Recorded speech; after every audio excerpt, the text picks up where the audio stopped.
The ART of the nickname.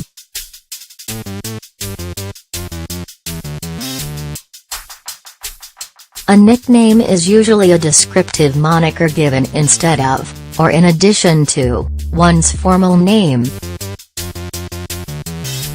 It often describes an aspect of a person's nature, accomplishments or appearance that carries a particular resonance. Some nicknames are the result of an individual's achievements, such as Alexander the Great or William the Conqueror. Others are given to reflect an aspect of a person's character, such as bravery. Examples of this include King Richard the Lion-Hearted and Stonewall Jackson. The problem with nicknames, however, is that in most cases you don't get to choose them. They are usually chosen for you, and they sometimes aren't particularly flattering, such as King Charles the Bald or Beachy the Human Butcher or Ivan the Terrible. And they aren't always fair.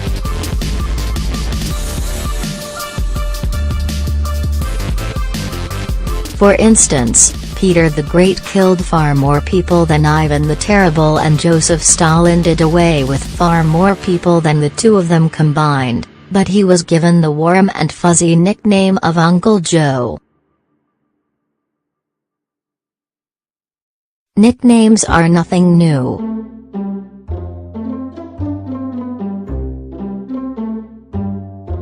Humans have been making up names for each other since ancient times. It's hard to explain how nicknames come about, or why some people get one that sticks, or many, while others go their entire life without ever being saddled with one. Thanks to our nicknamer-in-chief, it seems like everyone is getting tagged with a pet name these days. You might be inclined to think that the Donald is the greatest nicknamer of all time.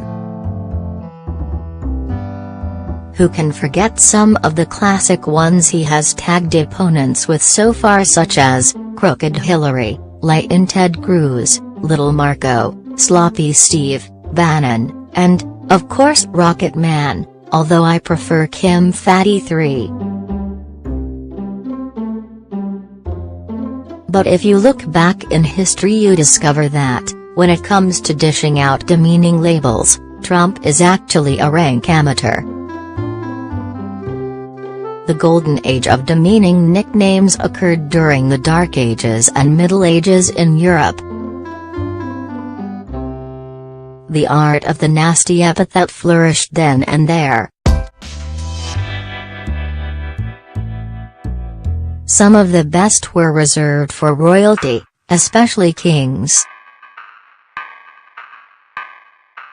These included King Archibald the Idiot, King Alfonso IX the Slobberer, King Louis V the Sluggard, and King Albert the Peculiar.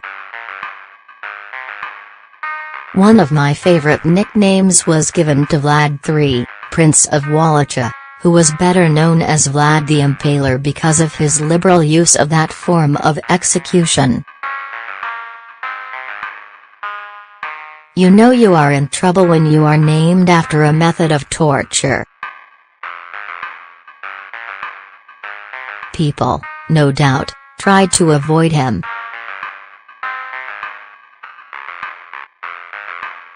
He probably didn't get invited to many parties. Honey, should we invite Vlad to our dinner party on Saturday? No, don't you remember what he did to the Millers after our last get-together? Not a people person.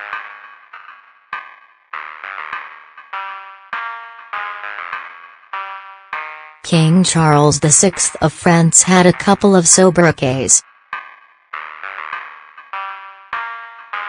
Initially he was called the Beloved, but that changed when he became unhinged with episodes where he refused to bathe or change his clothes. He also became convinced that he was made of glass and feared he would break. He then became known as King Charles the Mad.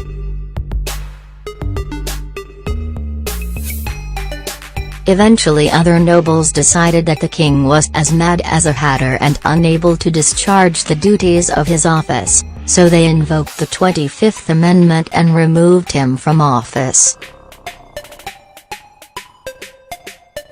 Let's hold that thought.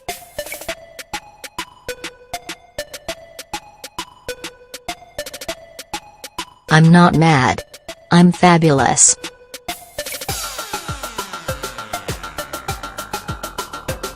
Eric XI of Sweden was particularly unlucky when it came to nicknames. He was called Derek the Lisp and Lame.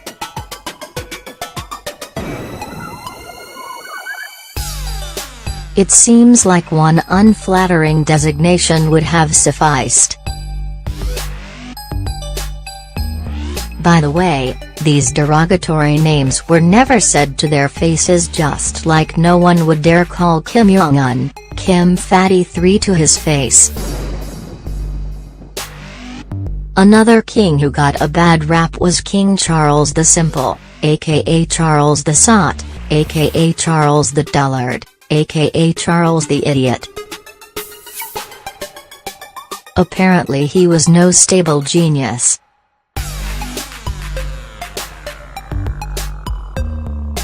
Charles was the son of King Louis the Stammerer and the cousin of Emperor Charles the Fat. The family had more than its share of humiliating labels. A favorite of mine is King Henry VII, the Accountant King. The powerful rulers of Europe must have trembled whenever his name was spoken. He was known to wield a very sharp pencil.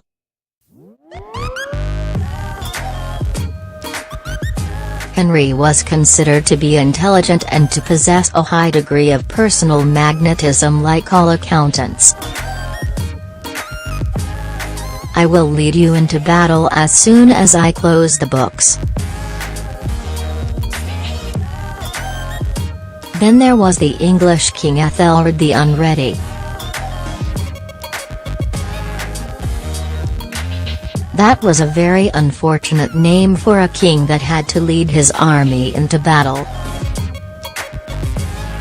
Before the Danes under King Sweyn Forkbeard attacked, Forkbeard probably told his soldiers, "Men, tomorrow we will attack the troops led by Ethelred the Unready." I have a good feeling about this one.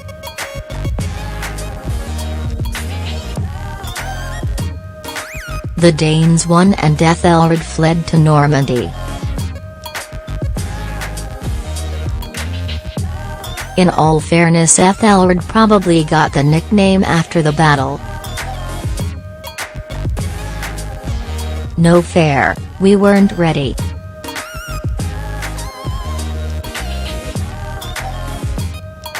The Vikings were also big on nicknames such as Ulf the Squint-Eyed, Erik the Ale-Lover and the favorite of all adolescent Viking boys, Eystein the Foul Fart. Eystein learned too late that you can only say "it wasn't me" so many times before everyone realizes that it was you. It must have been the dog.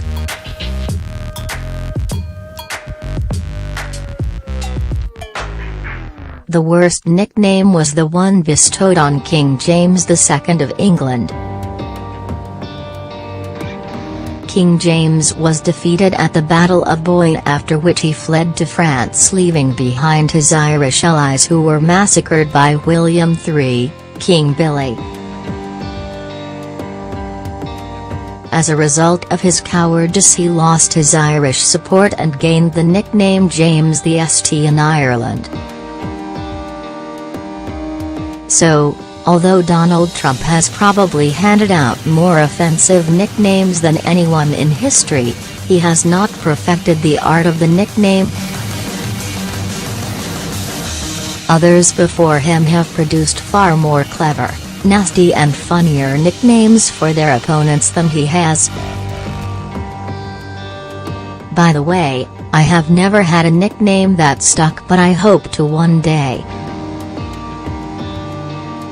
I'm shooting for John the Great, but John the Ale Lover probably fits better. My wife prefers John the St.